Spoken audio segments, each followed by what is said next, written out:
संत हैबत बाबा हे ग्वाल्हेरच्या दरबारात सरदार होते. ते आपल्या गावी जाताना वाटेमध्ये काही भिल्ल लोकांनी त्यांना पकडलं आणि गुहेमध्ये डांबून ठेवलं. त्या भिल्ल प्रमुख होता, त्याची पत्नी पोटोशी होती आणि त्या दिवशी त्याला मुलगा झाला.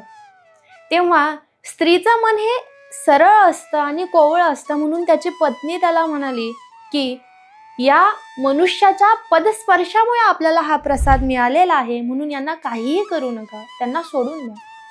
म्हणून त्या भिल्ल प्रमुखाने हैबत बाबांना सोडून दिलं. जेव्हा हैबत बाबांना त्या गुहेमध्ये डांबून ठेवलं होतं, तेव्हा हैबत बाबांची मनस्थिती अशी झाली होती की जर इथून माझा प्राण वाचला आणि इथून मी बाहेर पडालो तर मी माझं संपूर्ण आयुष्य माऊली ज्ञानोबारायांसाठी समर्पित करेल.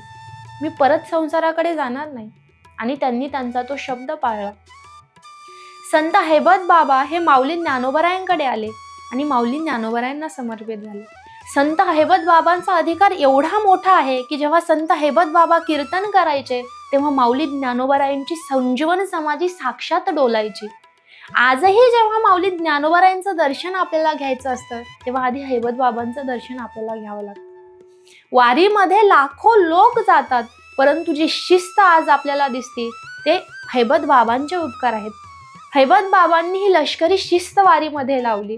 वारीमध्ये अनेक लोक चालतात, अनेक सुविधा आपल्याला दिसतात आणि जी शिस्त आपल्याला दिसते त्यामागे संत हैबत बाबा आहेत आणि ती शिस्त, ती परंपरा आजतागयात कायम आहे.